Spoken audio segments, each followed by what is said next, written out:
Hello student, class 12 chemistry chapter 3 chemical kinetics. Chemical kinetics में first video हमने discuss किया था रेट ऑफ रिएक्शन।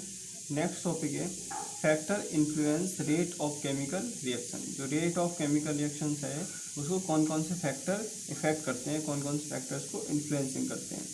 तो उसमें 4 फैक्टर हम स्टडी करेंगे। फर्स्ट फैक्टर है concentration of the reacting species, second temperature of the system, third है प्रेजेंस ऑफ कैटलिस्ट, फोर्थ है सरफेस एरिया। तो ये सारी जो टर्म है वो रेट ऑफ रिएक्शन को किस तरह अफेक्ट करती हैं उसको डिस्कस करेंगे हम। तो फर्स्ट है कॉन्सेंट्रेशन ऑफ द रिएक्टेंट्स। तो कॉन्सेंट्रेशन टर्म किस तरह से इसको इफेक्ट करती है रेट ऑफ केमिकल रिएक्शन को। तो the rate of reaction is directly proportional to the concentration of the reactant. जो रेट ऑफ रिएक्शन है, हमने रेट ऑफ रिएक्शन में क्या देखा था, क्या डिस्कस किया था फर्स्ट वीडियो में, कि जो रेट ऑफ रिएक्शन है वो किसके डायरेक्टली प्रोपोर्शनल होगा, कॉन्सेंट्रेशन ऑफ द रिएक्टेंट्स की। जो रिएक्टेंट्स होता है उसके कॉन्सेंट्रेशन के डायरेक्टली प्रोपोर्शनल होगा, उसको बोलेंगे रेट ऑफ रिएक्शन। तो अगर कॉन्सेंट्रेशन रिएक्टेंट की कॉन्सेंट्रेशन हाई है तो उसका रेट ऑफ रिएक्शन भी क्या होगा, हाई होगा। अगर कॉन्सेंट्रेशन लो है तो रेट ऑफ रिएक्शन भी लो होगा। तो डायरेक्टली प्रोपोर्शन होती है कॉन्सेंट्रेशन ऑफ रिएक्टेंट की rate of reaction. Second temperature of the system. Temperature of the system, और टेम्परेचर किस तरह से इफेक्ट करेगा। देखिए अब टेम्परेचर अगर हम इंक्रीज करेंगे तो रेट ऑफ रिएक्शन भी क्या हो जाएगा, इंक्रीज हो जाएगा। और टेम्परेचर को हम डिक्रीज कर देंगे तो रेट ऑफ रिएक्शन भी डिक्रीज हो जाएगा। जैसे एग्जाम्पल, एक सिंपल सा एग्जाम्पल देता हूँ स्टूडेंट इसका। जैसे हम वाटर को बॉईल करें, अगर हम वाटर को बॉईल करें तो अगर हम उसको लो टेम्परेचर पर बॉईल करें तो वो उसमें रिएक्शन क्या होती है, वो धीरे धीरे बॉईल होगा, स्लोली बॉईल होगा। और जब हम उसका टेम्परेचर इंक्रीज कर दें तो जो वाटर है वो फास्टली बॉईल हो जाएगा, फास्टली बॉईल हो जाएगा। तो टेम्परेचर का उस पर क्या इफेक्ट पड़ा है कि हमने टेम्परेचर को डिक्रीज़ करा तो जो वाटर का बॉईल है वो क्या होने लगा, स्लो रिएक्शन होने लगी इसमें। और जब हमने उसको हाई टेम्परेचर बॉईल किया तो उसमें जो रिएक्शन है, जो बॉइलिंग है उसका, वो हाई बॉईल हो गया। तो टेम्परेचर ऑफ सिस्टम पे डिपेंड करता है rate of reaction.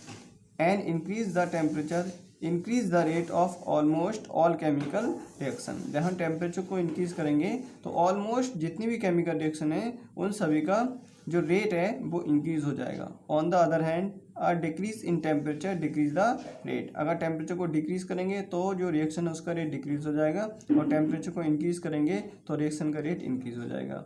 This effect is observe for exothermic as well as for endothermic. इस इफेक्ट को हम ऑब्जर्व करते हैं एक्सोथर्मिक रिएक्शन में और एंडोथर्मिक रिएक्शन में। एक्सोथर्मिक रिएक्शन कौन सी होती है, जिसमें हीट इवॉल्व होती है वो एक्सोथर्मिक, और एंडोथर्मिक जिसमें हीट एब्जॉर्ब होती है वो एंडोथर्मिक। तो इन रिएक्शन में हम इसको एब्जॉर्ब करते हैं। A general approximate rule for the effect of temperature on reaction rates is that the reaction rate for most of chemical reaction become almost double for every 10 degree Celsius rise in temperature. Approximately क्या देखा गया है कि जो chemical reaction होती है, अगर कोई भी केमिकल रिएक्शन है और हमें उस पर टेम्परेचर का इफेक्ट को शो करना है, तो अगर हम उसका टेम्परेचर 10 डिग्री सेल्सियस इंक्रीज कर दें, जो केमिकल रिएक्शन हो रही है अगर उसका हम जो टेम्परेचर है वो 10 डिग्री सेल्सियस इंक्रीज कर दें, तो जो रिएक्शन का रेट है वो ऑलमोस्ट क्या हो जाता है, डबल हो जाता है। जो रिएक्शन का रेट है वो एवरी 10 डिग्री सेल्सियस पे, एवरी 10 डिग्री सेल्सियस टेम्परेचर को इंक्रीज करने पे जो रेट ऑफ रिएक्शन है वो डबल हो जाएगा। तो इफेक्ट ऑफ टेम्परेचर का क्या इफेक्ट पड़ता है, डायरेक्टली प्रोपोर्शनल होता है किसके, टेम्परेचर के रेट ऑफ रिएक्शन। टेम्परेचर अगर इंक्रीज करोगे तो रेट ऑफ रिएक्शन इंक्रीज हो जाएगा, डिक्रीज करेंगे तो रेट ऑफ रिएक्शन डिक्रीज हो जाएगा। थर्ड है प्रेजेंस ऑफ कैटलिस्ट। कैटलिस्ट का क्या इफेक्ट पड़ता है रिएक्शंस पे, केमिकल रिएक्शन पे। कैटलिस्ट का क्या यूज़ है, कैटलिस्ट जो करते हैं वो रिएक्शन के रेट को या तो डिक्रीज कर देते हैं या इंक्रीज कर देते हैं, परंतु रिएक्शन में पार्टिसिपेट नहीं करते, तो उनको कैटलिस्ट बोलते हैं।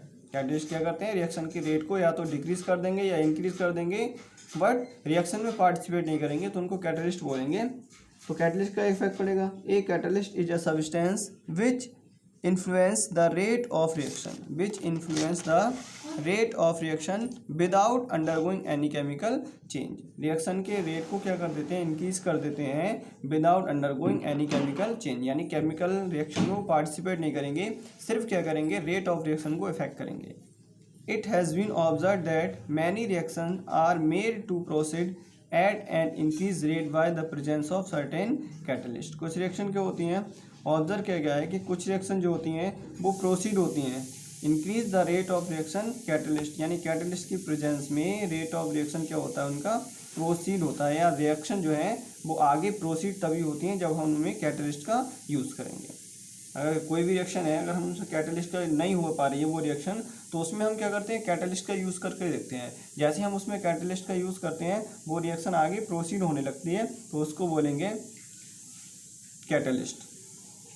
जैसे एग्जाम्पल, फॉर्मेशन ऑफ अमोनिया। जो अमोनिया का फॉर्मेशन होता है वो किससे होता है, जब हम नाइट्रोजन और हाइड्रोजन को आपस में रिएक्ट करते हैं। तो जब हमने नाइट्रोजन हाइड्रोजन को आपस में रिएक्ट किया तो यहाँ पे अमोनिया फॉर्मेशन हुआ। तो हमने ये देखा एक्सपेरिमेंटली कि ये जो रिएक्शन हो रही है वो बहुत ही स्लो हो रही है। जो अमोनिया फॉर्मेशन हो रहा है वो बहुत ही लेस अमाउंट में हो रहा है, मतलब बहुत ही स्लो अमाउंट में हो रहा है। तो रिएक्शन जो हो रही है वो स्लो हो रही है। अब हम इसमें क्या किया, एफ अगर कैटलिस्ट को यूज कर दिया, यहाँ पे एफ कैटलिस्ट को यूज़ किया, तो जो रिएक्शन है उसका रेट क्या होने लगा, इंक्रीज़ हो गया। रेट जो हो गया रिएक्शन का इंक्रीज़ हो गया, तो रिएक्शन फास्ट हुई, तो हमें फास्टली अमोनिया फॉर्मेशन हो गया। अमोनिया जो फॉर्मेशन है वो फास्ट हो गया, तो इसको हम बोलेंगे कि जो कैटलिस्ट है उसका क्या यूज है, कैटलिस्ट को अगर हम लगा दें तो जो रिएक्शन है वो आगे प्रोसीड कर जाती है, या रिएक्शन का रेट जो है वो इंक्रीज हो जाता है। तो कैटलिस्ट का वर्क समझ में आ गया होगा student. Next surface area. Surface area क्या होगा, the large in surface area of the reactants the faster is the rate of reaction. अगर सरफेस एरिया लार्ज होगा, सरफेस एरिया लार्ज होगा तो उसका रेट ऑफ रिएक्शन भी ज़्यादा होगा। रेट ऑफ रिएक्शन क्या होगा, ज़्यादा होगा, सरफेस एरिया लार्ज है तो। जैसे एग्जांपल, अगर स्टूडेंट हम कोई बड़ा से एक लकड़ी का टुकड़ा लें, वुड का जो टुकड़ा है, एक हमने बहुत बड़ा लार्जेस्ट टुकड़ा लिया लकड़ी का, जब हमने उसको बर्न किया, जब उसको हमने जलाया, तो वो जो टुकड़ा है लकड़ी का वो काफ़ी देर में जलेगा, काफ़ी देर में वो बर्न होगा। लेकिन अगर हम उसी टुकड़े को छोटे छोटे पार्ट्स में डिवाइड कर दें, तब हम उसको बर्न करें, तो वो क्या हो जाता है, वो जल्दी बर्न हो जाता है। तो उसका मीन्स क्या है कि हमने जो उसको छोटे छोटे पार्ट्स में डिवाइड किया, तो उससे उस वुड के लकड़ी के टुकड़े का सरफेस एरिया क्या हो गया, वो बढ़ गया। जब सरफेस एरिया बढ़ गया तो उसमें रिएक्शन फास्टली हो गई, वो जल्दी से बर्न हो गया। तो जैसे जैसे सरफेस एरिया बढ़ता जाता है, जो रेट ऑफ रिएक्शन है, रेट ऑफ रिएक्शन भी इंक्रीज होता जाएगा। और सरफेस एरिया अगर कम होगा तो रेट जो है ऑफ रिएक्शन स्लो होगा, जो रिएक्शन है वो स्लोली होगी। और सरफेस एरिया अगर ज़्यादा है तो रेट ऑफ रिएक्शन भी ज़्यादा होगा। Thank you students.